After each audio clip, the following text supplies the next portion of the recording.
The new parak on Kuf Mem Gimel and Bez 143b.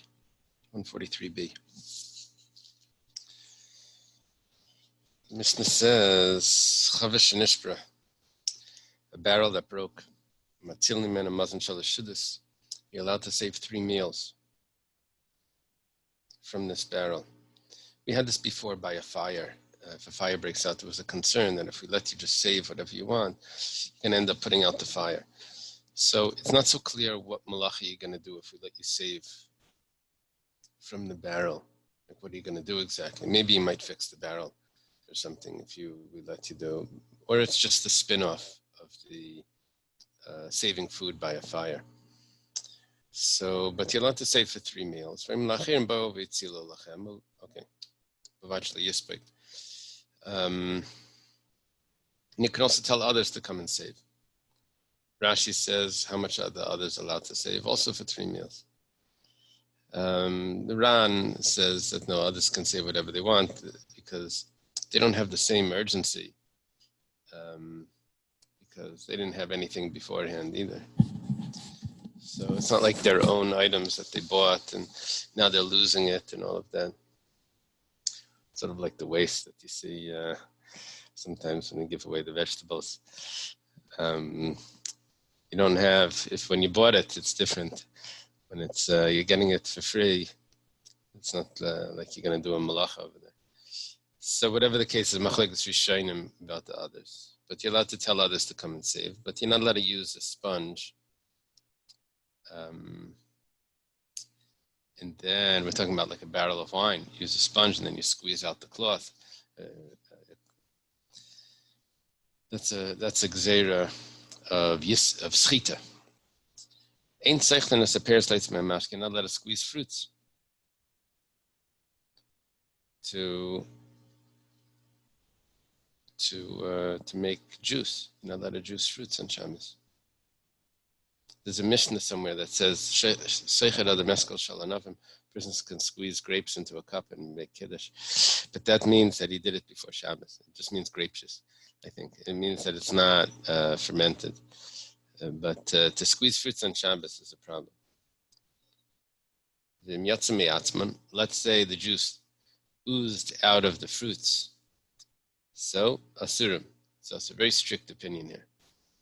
Rabbi Yehuda says it depends. This is Rabbi Yehuda Rabbi Eily, student of Rabbi Akiva. Then it's mutter. It's also. Why did you collect these fruits?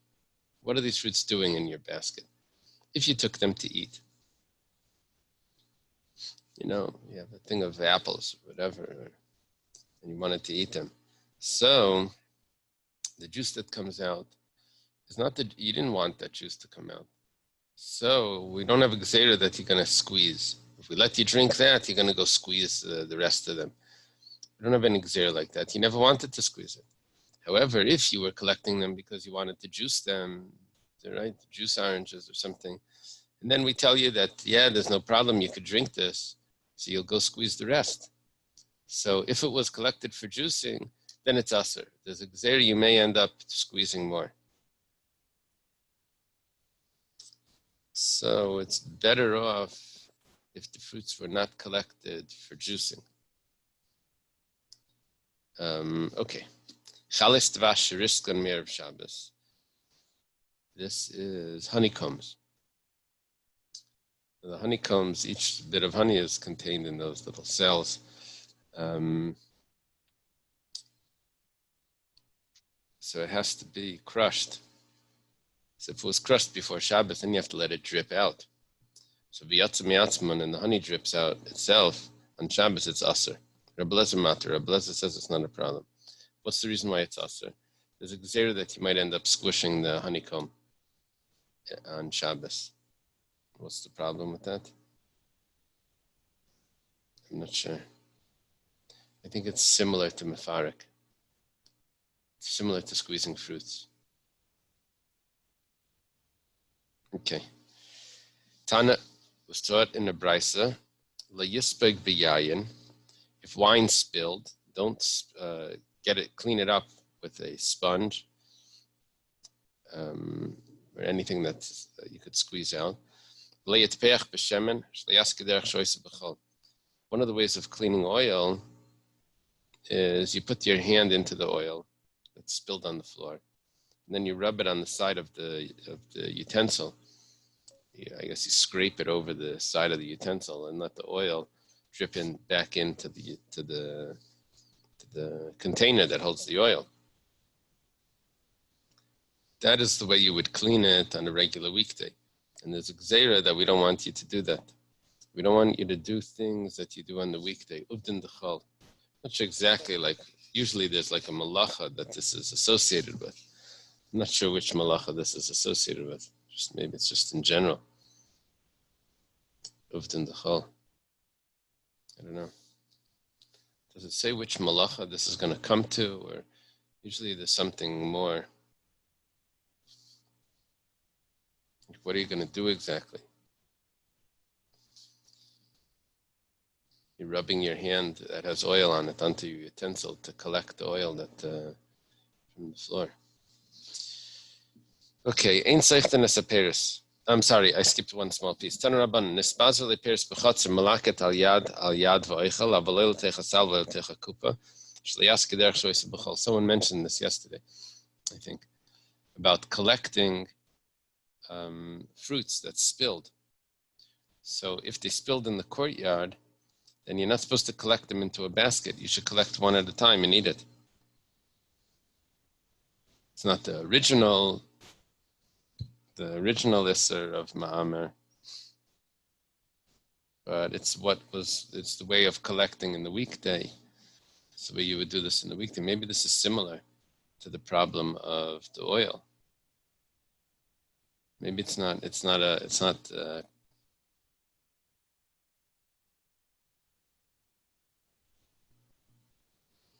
Tosfos takes out the word va'oichel.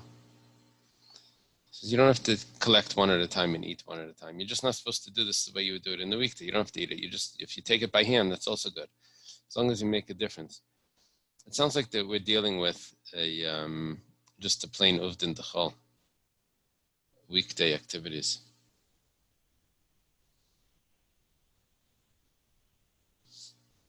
Okay.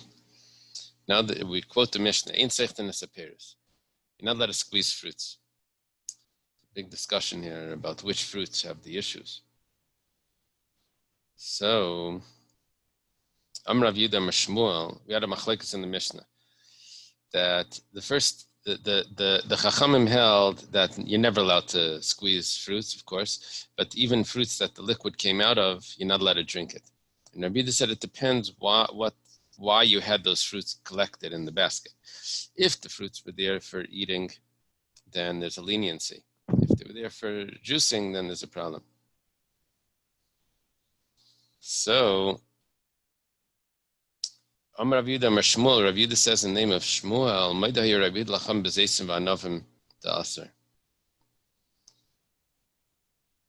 olives and grapes are the original fruits that get squeezed into wine and oil.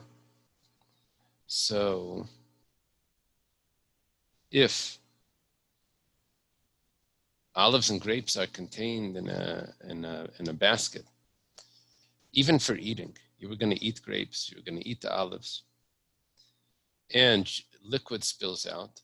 So the Rabbi Yehuda usually held that liquid that oozes out of fruits that were not collected for juicing, they were collected for eating. He holds that it's mutter. But by olives and grapes, he's machmer. My timer, kiven de l'schita nino yav daite. Since in general they're made for schita, for squeezing. Schita means to squeeze. So it's going to be aser. Why? Because he's going to be happy that the juice came out. Okay. Ula Amar Rav. Ula says the name of Rav. That's interesting. No, he argues. Says that Rabbi Yehuda would say that it's mutter, even by olives that were collected.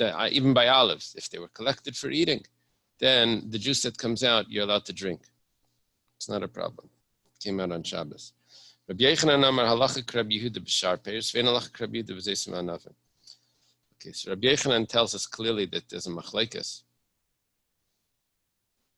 But how does he tell it to us? He says, well, the halacha is like Rabbi Yehuda when it comes to other fruits.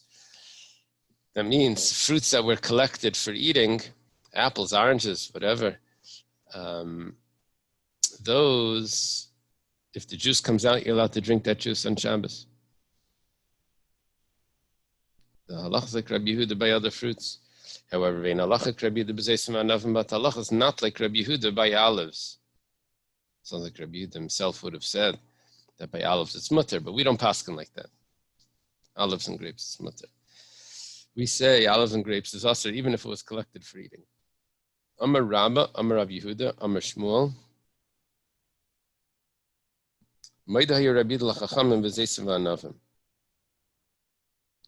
That it's aser. We had Rav Yehuda Amar Shmuel before, we just didn't have Rabba saying it. Exactly the same thing. That Rabbi Yehuda agrees to the Chachamim that by olives and grapes it's aser. And the Chachamim agree to Rabbi Yehuda that it's mutter by other fruits. This is a very strange statement. You have a machlekes, and then you divide it into two cases, and you say that each side agrees to the other side by one of the cases. So Amalei Rabbi Yomi Rababel b'may pligi. Once you do that, you get rid of the whole machlekes.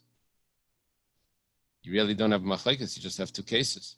If everyone agrees to each other in the opposite case, so the two cases here are olives and grapes, where everyone agrees that it's aser, and shar peiros, where everyone agrees that it's mutter, if it was collected for eating. So what's the machlekes Rabbi Yehuda and the Chachamim? Amalei lechi tishkach, go and figure it out. All right. Amar Rav Nachman bar Yitzchak mistaber v'tusim v'rimanim pligi. There's a middle fruit over here. That's the machlekes. So there's three categories. There's grapes and olives, which is aser. There's other fruits, which is mutter. And then there's in the middle, you have these types of fruits. It's not grapes and olives, but it's also juice. For us, it would be, the middle would be apples and oranges, because we have apple juice and orange juice, very common.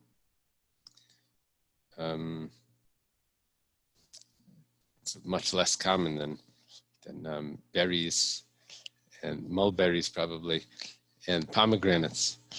Well, pomegranates, we have pomegranate juice. But what Rav Nachman bar Yitzchak is doing is that these are similar to zeisim v'anavim, these tusim v'rimaynim, these berries and pomegranates, and therefore there's a machlekes regarding them. If that juice is considered juice, it was collected for eating, but juice was oozed out of it on Shabbos. If you're allowed to drink that juice, are you going to go and squeeze the rest of it? Is it considered? Are these fruits considered juicing fruits? Okay, the Tanya, as it was taught in the Brisa. Zeisim shemashach mem shemen.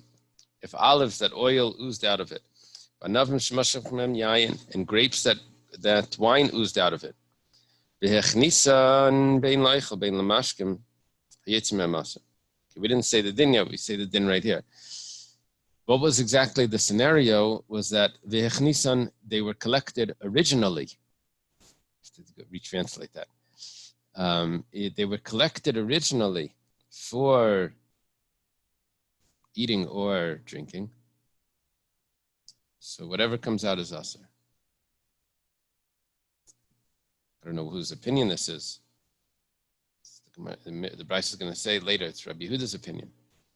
Clearly, Rabbi Yehuda holds that zeisim and anavim are aser if it oozes out. That's very clear. Even if it's collected for eating. Okay. Tusim shemashach mem mayim, rimanim shemashach mem yayin. What about berries or mulberries? The liquid that comes out of mulberries is called water, the water that comes out of them.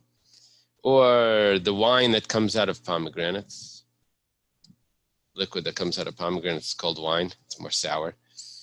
So it just oozed out.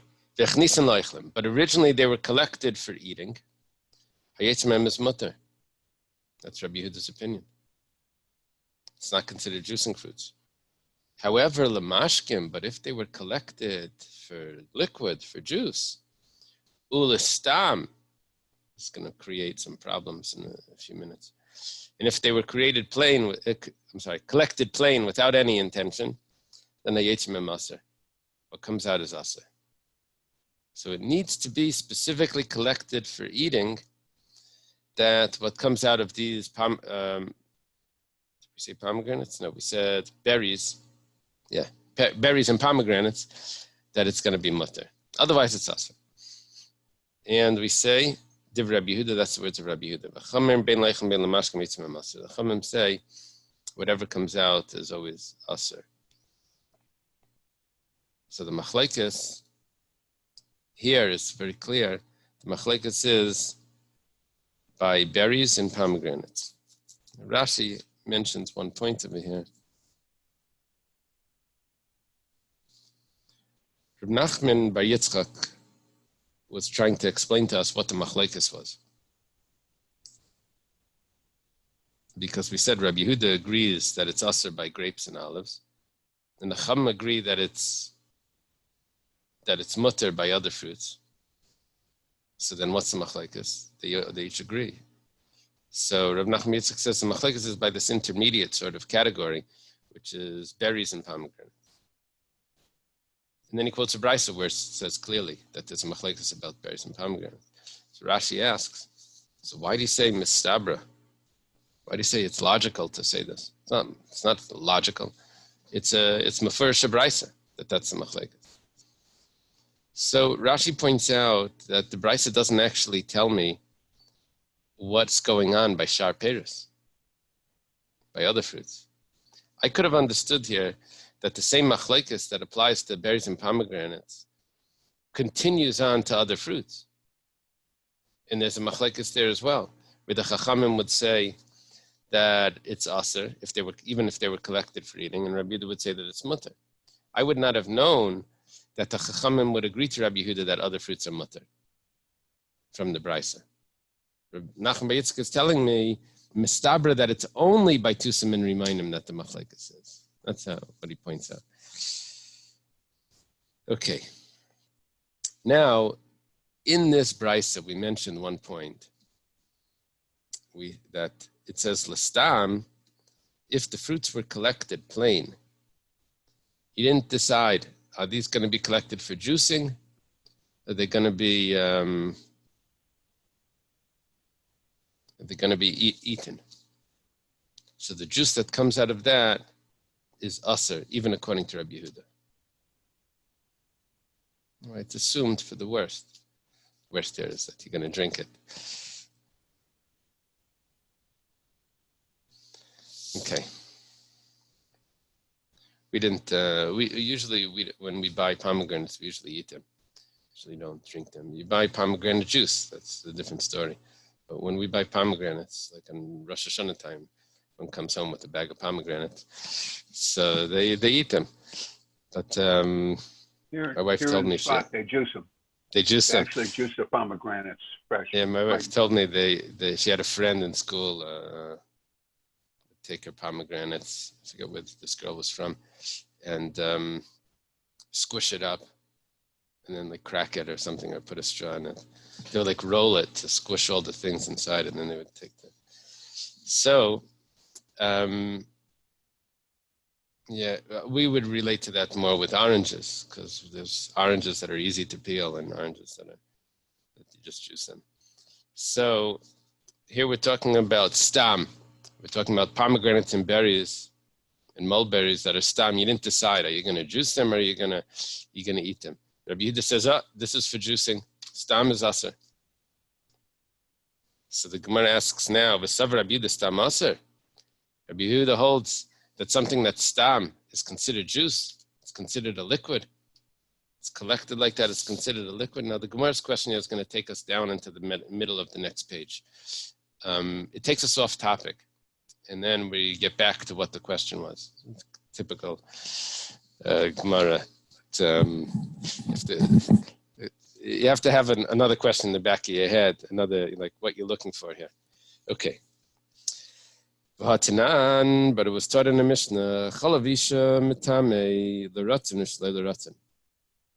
Breast milk. A woman's, from a woman. Now, the milk is machshir. Machshir, the word that we saw in the Gemara is metame, that it causes tumah. What it means is that it creates susceptibility to tumah. Now, what happens is like this: grain or fruits become tumah only if they've become wet. Now, there's 7 types of liquids that could make grain wet. Not all liquids are considered. Not all liquids are considered wet. Like fruit juices are not considered wet. That's a problem. Let's see. But one of them is milk. One of them is milk. Now, the only thing is that there's 2 intentions that are required when liquid makes grain wet. One intention is that you wanted the grain to become wet. It says l'ratzin, kiyutan. It says kiyutan. That when it becomes wet, it had to be that you wanted the grain to become wet. Okay, then there's another intention, and that has to do with when the liquid became a liquid. Did you want it to become a liquid? Now, that's what we're talking about here. So we're talking about this milk. It's machshir l'ratzin shlei l'ratzin. The milk came out of the woman, and it's considered a liquid, whether it came out intentionally or it leaked out. It was leaking out, and it made fruits wet. I don't know, she's doing something in the kitchen, and it dripped on the fruits, on the grain. So that grain is now susceptible to tumah, even though she did not squeeze out that milk, for a bottle or something. She wasn't doing it. It dripped out. That's the opinion of the Tanna Kama. Amar Rabbi Akiva kal v'chaymeru. Ma chalavisha she'ena miyuchad el l'ktanim mitame l'ratzin shlei l'ratzin. I'm sorry, I skipped an important line. Chalav behema eina mitame l'ratzin, right before Rabbi Akiva. When it comes to animals, it needs to be l'ratzin. You have to squeeze out the milk intentionally. So the Tanna Kama, the Chachamim hold that by a woman, it doesn't need to come out intentionally. Either intentional or unintentional, it's always considered a liquid to make fruits susceptible to impurity. And when it comes to animal milk, so then it needs to be l'ratzin. It needs to be that you actually milked it. You wanted it to come out, not that it just dripped out. Otherwise, that doesn't count. That's the opinion of the Tanna Kama. And Amar Rabbi Akiva says kal v'chaymer. There's a fortiori. There's a kal v'chaymer. Ma chalavisha she'ena miyuchad el l'ktanim mitame l'ratzin shlei l'ratzin. What is going on over here? Breast milk is what children drink. No one else drinks that. It's not real. It's not real milk. It's not considered a liquid for everyone. It's not a drink. It's children drink it. But chalav behema, but animal milk. This could be an advertisement. Got milk. It's made for children and for adults. So in addition to this is real liquid. Much more than breast milk. That's hardly liquid. That's the clientele is much smaller. So what are you telling me that by a woman's milk, that it doesn't matter if it came out l'ratzin willingly or not willingly, it's always considered a liquid to make susceptible. In animal milk, it has to be willing. It's just the opposite. It's Rabbi Akiva's opinion. Amrulai, they responded, Im tamei chalav isha shlei l'ratzin. Shadam megefasa tam, you can't compare. There's the Gemara discusses that the blood, the menstrual blood of a woman disappears during when she's nursing. the Gemara says that that's dam nekar v'nasa chalav. The blood turns into the milk. So now it takes us into another discussion, sort of. Gemara says, let's say a woman, God forbid, dies, and there's blood that comes out of her. She was killed or something. So that blood is considered a liquid and would make grain susceptible to impurity. Oh, so if blood would make grain susceptible to impurity, then the milk, which is like blood, would also, because the blood turns into milk. Then the Gemara also says that even if she didn't die, but it was just a wound, she was donating blood or something. So then the Gemara says, "Malikat lekula, malikat lepalga." What's the difference if she died or if she was just injured? The blood is also considered a liquid. So if that's the case, that all blood by a human is considered a liquid, then the milk should also be. So it doesn't have to do with the clientele of who's going to drink the milk. It has to do with the source of the milk. Since the source of the milk is from the blood, and the blood is considered a liquid, so all human milk, woman's milk, is always considered a liquid. That's what the Chachamim are saying. However, animal milk, chalav behema, animal milk. So loyla ratza, when it's not willing, when you didn't actually extract the milk willingly,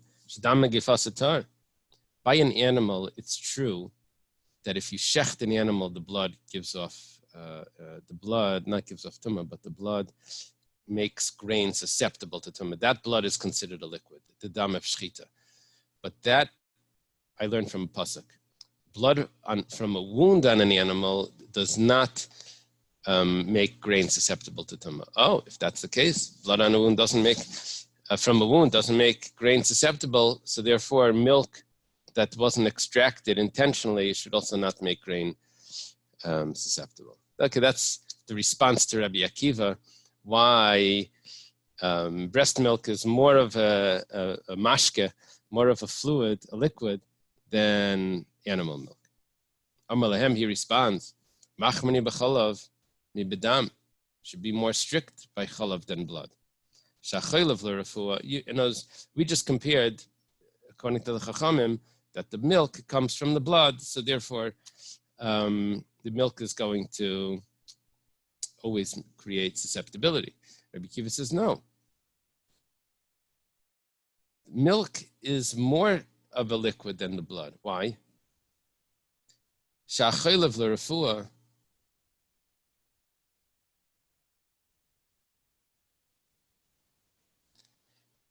if someone extracts the milk out of an animal because the animal needs it to be extracted, it's suffering. It's so engorged that the milk needs to be extracted. So what happens? It's tummy. That milk is considered l'ratzon. You wanted to take it out, you extracted it on purpose. So it is considered a fluid to give off a liquid to make susceptible to tumah. V'hamakas l'refuah. However, if someone takes blood out of the animal, they would do bloodletting. They would do it on humans. They would do it on animals. See, the animal wasn't feeling well. They would let blood. So then that blood is going to be tar. So therefore, you made this comparison about milk to blood. It's not a good comparison. Milk is much more of something that is a fluid, a liquid that creates susceptibility to tumah than blood. And he gives an example, because when it comes to bloodletting, so it's not considered on an animal. It's not considered a fluid, but when it comes to milk letting, because both l'refuah, extracting milk, it is considered a liquid. Amrulai, we're very off topic until this point. They respond, Sali Zeisim Anavim Yechichu. No, you have to go back. Think about a basket of olives and grapes. When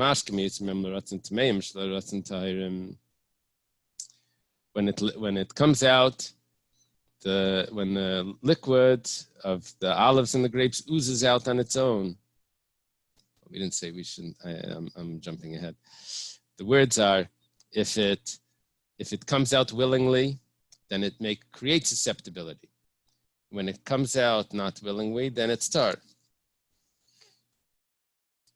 So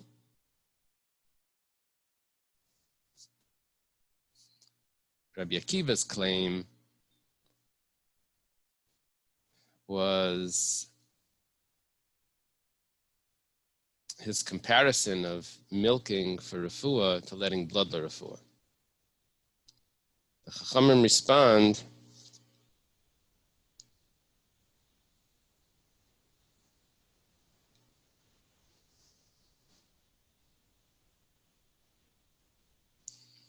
that's really a comparison of l'ratzon or shalei l'ratzon.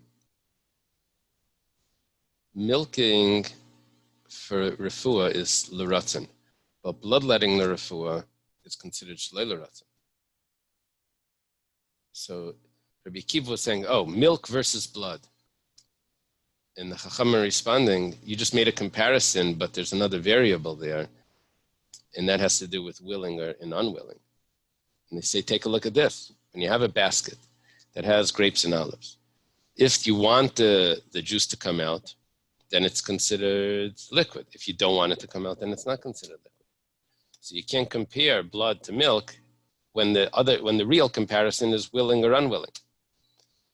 So the Gemara says, my love, is it not l'ratzon denichale? What does it mean l'ratzon? Willing, that you want it to come out. You want it to come out. Shalei l'ratzon, you don't want it to come out. What does that mean? Does you don't want it to come out really mean you don't want it to come out? Or does it mean you didn't want it to come out? Does it mean, what about stam? You didn't have any thoughts. Shalei l'ratzon is b'stama. The Gemara now says like this. We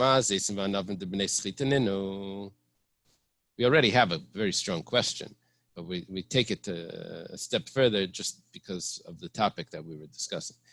If we say that olives and grapes, that those are things that are normally squeezed,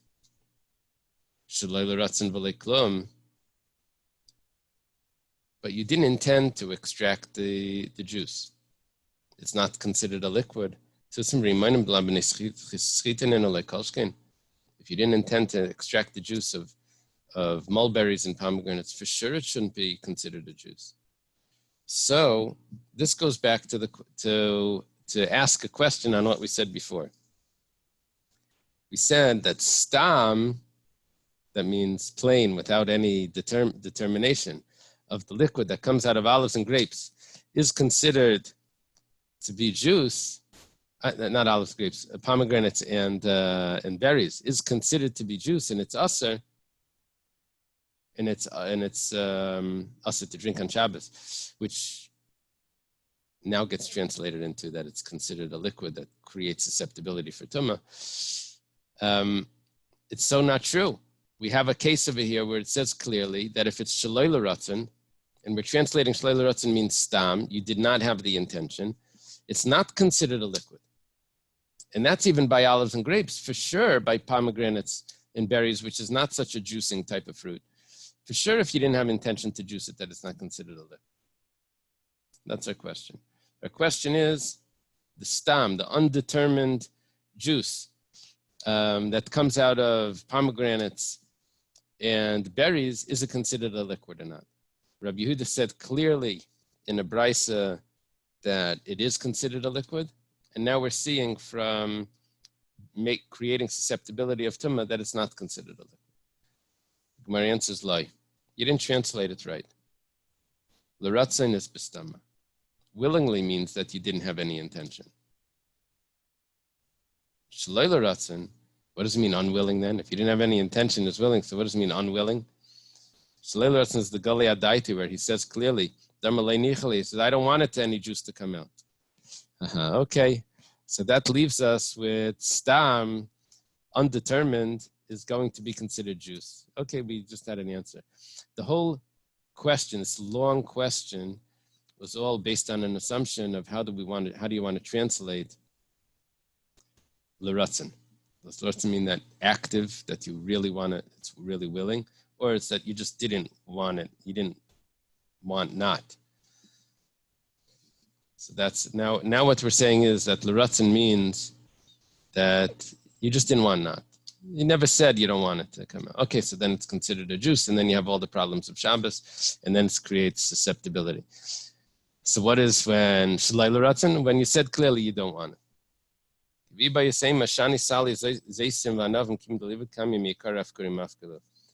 When it says, if you look carefully at what the conversation was, they were discussing sale zeisim v'anavim, baskets.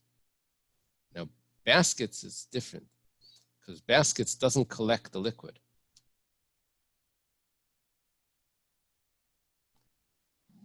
So by baskets, the liquid would fall out.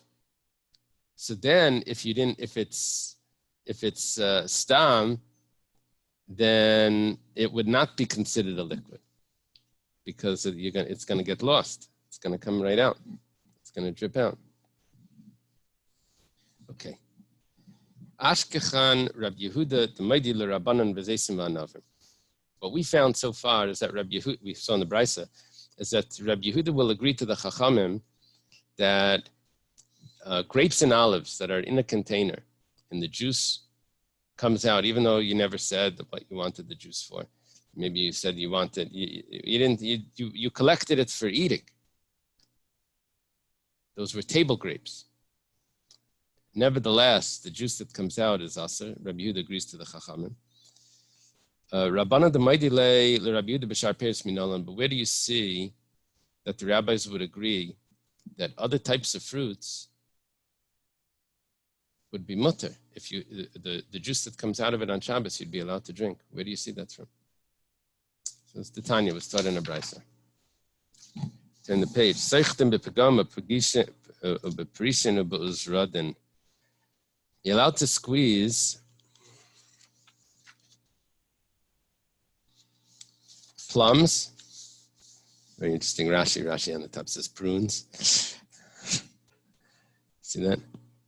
Prishin are quinces, and uzradin are small crab apples. Avaloi b'rimainim, but not pomegranates.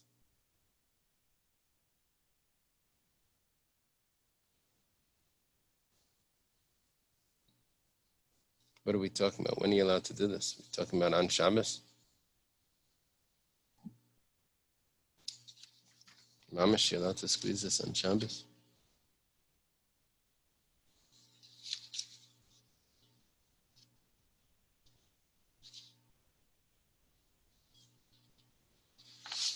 I guess so. Okay. But you're not allowed to squeeze pomegranates. V'shel beis Menashe bar Menachem hayaseichtem b'rimainim. V'shel beis Menashe bar Menachem, in this fellow's house, Menashe bar Menachem, they would squeeze pomegranates. That is the reason why you can't squeeze pomegranates, because it's a normal thing to squeeze pomegranates. That means it's a juicing fruit, and you're not allowed to juice fruit. I guess anything that would normally be juiced, you're not allowed to juice. Something that's not normally juiced is not a problem. Okay, what are we seeing over here?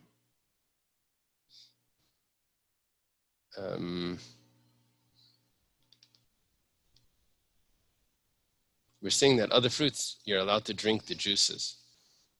Looks like even more than that. It looks like you're even allowed to. You have to go get. You have to ask mommy. It looks like you're even allowed to squeeze it. It's much more than just. Give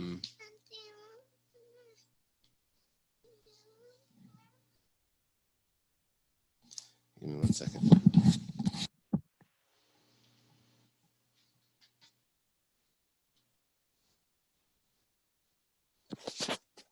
Okay, doctor, it's time to take over now. Jokes. I don't know what's flying. He lost me on the other page. Come on, be funny. No, I'm being honest with you. I tried to be funny by giving you all the got milk advertisements because he said this sounds like a good advertisement. Daniel, say something super smart. The modern word for French for plum is also prune.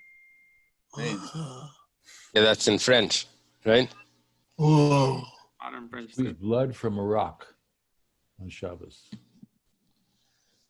What we're seeing here is that other fruits, the juices, are not considered juices. That's what we're seeing, which would mean that the Chachamim agree to Rabbi Yehuda that the juice that comes out of them is permissible to drink. The Gemara says, "Mimai de Rabbanan hi dilma Rabbi Yehuda." How do you know it's the Rabbanan? Maybe this is Rabbi Yehuda's opinion. Who's the author of this brisa that says that other fruits, plums and quinces, the juice is not considered a juice? Maybe it's Rabbi Yehuda's opinion. The Gemara says, 1 second. It's heavy nami Rabbi Yehuda. I don't care. Even if it's Rabbi Yehuda's opinion, Rabbi Yehuda only said, the machlekes Rabbi Yehuda was, if it came out on its own, that you're allowed to drink it. But here we're seeing much more than that. Here we're saying, did Rabbi Yehuda ever say that you're allowed to go and squeeze it on Shabbos, mamish, to take the juice out? How are you going to explain this brisa? You're going to have to say something different. You're going to have to say that these fruits are so not schita type fruits. These are not juicing fruits. Then you're allowed to squeeze it even lechatchila. Now, if that's the case, that they're so not juicing fruits, that you're allowed to squeeze it lechatchila, then afilu temer rabbanan. Kimin la b'nei schita and afilu lechatchila. Shema mina rabbanan. Shema mina.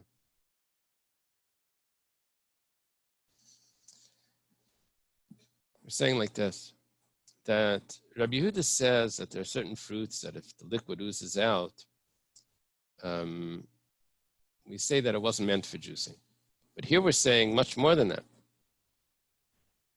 Here we're saying that you're even allowed to go and squeeze it because it's not a juicing fruit at all. Now, if that's the case, then there really should be no machlekes Rabbi Yehuda and the Rabbanan by a fruit that's not made for juicing at all. And really, they would agree in such a case. That if you're allowed to juice it, there's no machlekes. The whole machlekes was something where the juice oozed out. Do I make a gzeira that it's similar to juicing, and you might end up going juicing? But if you don't juice it at all, and you're allowed to do it, that's no machlekes Rabbi Yehuda and the Rabbanan. So we see that it's the opinion of, could be at least the opinion of the Rabbanan, because there's no machlekes. Now we go back. This was a reason to say that pomegranate juice was forbidden on Shabbos. If it came out on Shabbos. We had to juice it on Shabbos. Amar Rav Nachman says, Halacha k'shel beis Menashe bar Menachem. Halacha is like this fellow that juices pomegranates. Palm. That's the juice. Amalei Rav Nachman, Menashe bar Menachem Tanu. What are you saying? Allah is like him. Is he a Tana? He wasn't a Tana. He just juiced pomegranates. He had a juicing shop or somewhere over there. V'chi tema alacha ki haytana de savala k'shel Menachem bar Menashe mishum de savala k'Menashe bar Menachem alacha k'maisei Menashe bar Menachem aviru b'da'alma. Maybe what he means is like this, that maybe you want to say the halacha is not like Menashe bar Menachem. Halacha is like the Tana that says that since Menashe bar Menachem juices pomegranates, so therefore pomegranates is a juicing fruit, so therefore you're not allowed to have the fruit of a pomegranate on Shabbos. He says if that's the case,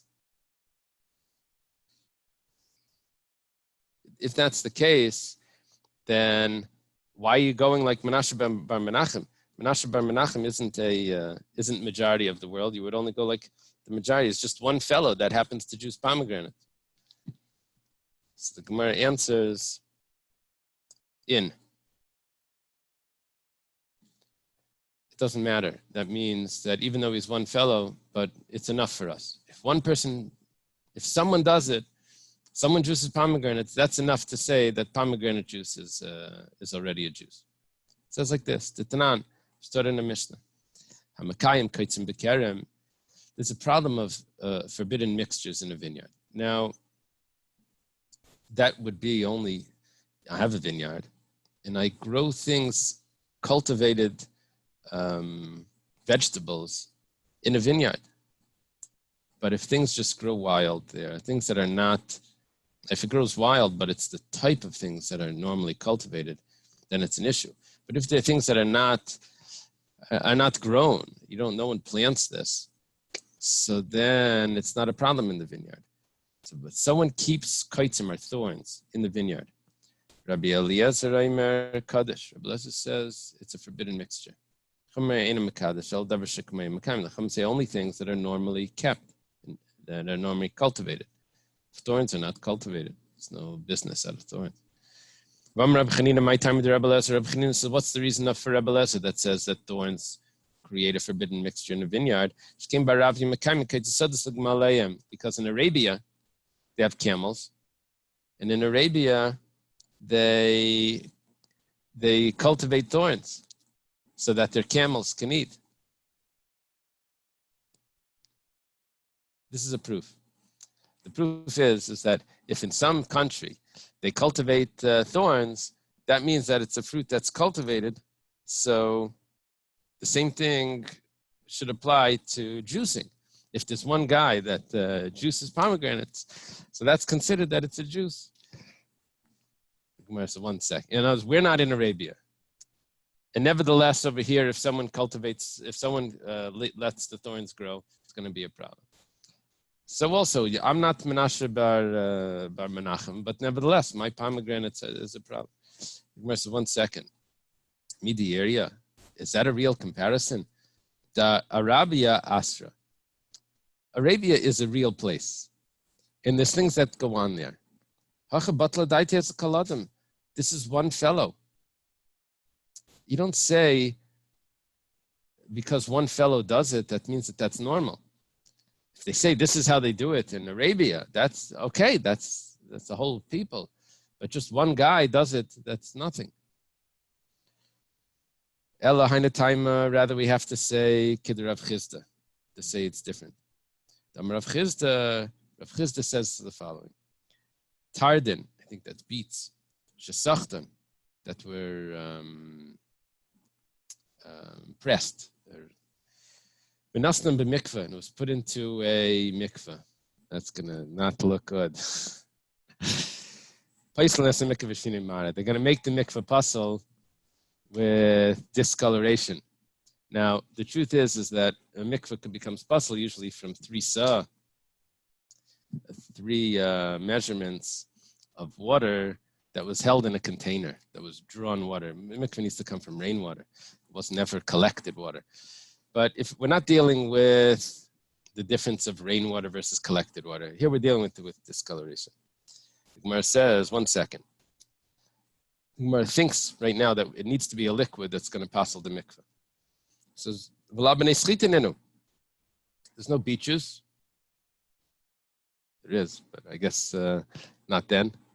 I didn't live in Russia and borscht, whatever. So, so what are you going to say? Why does it passel the mikveh? Because this person considered it significant. He made it into a juice. Havlamashka turns into a juice. You could make it into a juice.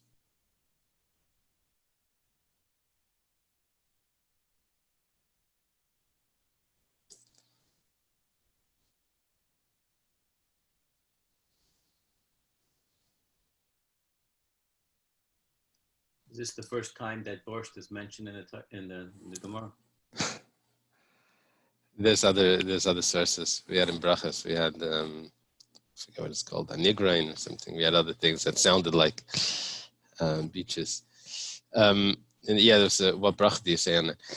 There's I'm not sure if what the Gemara means here is to say that because Menashe bar Menachem squeezed it, so therefore, does that mean it becomes I guess it means that anyone that does squeeze it makes it into a juice. That's what we're saying. If you squeeze it, it becomes a juice for you. It becomes a juice. That's what we're saying. Rav Papa says it has no question, no association with the mikveh. The mikveh thing is totally different because you can't make a mikveh out of beet juice. And anything that you can't make a mikveh out of, which is basically, it's not water. So then if it discolors the mikveh, then it changes the color of the mikveh and the mikveh becomes puzzle. So it doesn't have to do with the fact that it's a liquid, it's not a liquid. It's nothing to do with that.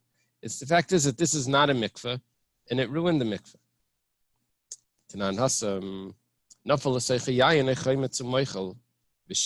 It's puzzle. Let's say, now we're discussing mikveh. Let's say in the mikveh falls wine, vinegar, or meichel. Meichel is an olive juice. It's the juice that's not the oil.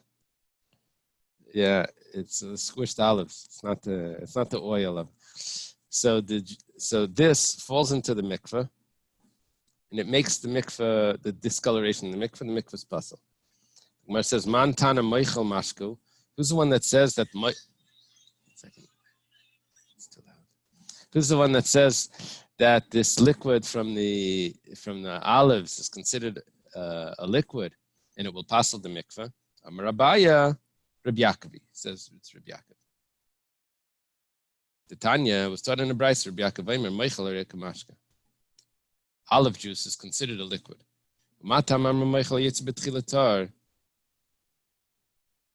Okay, there's stages over here of pressing the olives. I guess they put them into this basket. Then that's the collection. Then they bring it over to the vats where it gets pressed. Originally, any liquid that comes out is not considered liquid. You didn't want any of that liquid to come out. So what's the reason why they said that the juice that comes out originally on the olives does not make the olive susceptible to impurity? Because you never wanted that juice there. You never wanted the juice to come out. You wanted the olives whole. Reb Shimon Omer, Meichel eina kamashke. Meichel is not a liquid. Reb Yaakov says Meichel, olive juice, is a liquid. It's just not originally. Reb Shimon says it's not a liquid. 1 second. What about the liquid that comes out on the press? Over there we said it's tamei. Because that must have oil in it. Now, so what's going on over here is that there's 2 stages of the olive production. In one stage, it says clearly that the juice is not considered a liquid. Another stage, it says clearly that the juice is considered a liquid. So the question is, what about the middle stage? And so Rabbi Yaakov says, juice that comes out is considered a liquid. Well, what about the first stage? He said the first stage is different. The Reb Shimon says juice that comes out is not a liquid. So what about the last stage? He says the last stage is different. Okay, so my beinayu. So what is the machlekes between them? It can beinayu the asi basar itzitza. Once it would start to warm up, the olives, and by the press, it would start to warm up. That's a machlekes. Okay, so we're talking over here about the meichel that would invalidate the mikveh. Rav Amar Mishum David Shenesim in a mikveh Paisal Mikveh B'Shinamar. Rav says doesn't have to do with the meichel, with the olive juice being a liquid. Exactly like Rav Papa's answer before. It's interesting because Rav is a teacher of Rav Papa. Rav Papa is a student of Rav. Rav Papa before said that when we were discussing the beet juice, we say, is it a juice? Is it not a juice? He said, what are you talking about? It doesn't have to do with juice. It has to do with, you can't make a mikveh out of beets. So therefore, the color passels the mikveh. Anything you can't make a mikveh out of, the discoloration doesn't have to do with the liquid aspect. It's the discoloration aspect. So he says, Rabbi says the same thing over here. It doesn't have to do with the olive juice, if it's a liquid or not. It's the discoloration that passels the mikveh. Okay, we should probably leave the next sugya.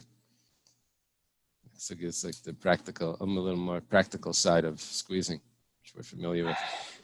Squeezing lemons onto fish. Let's It's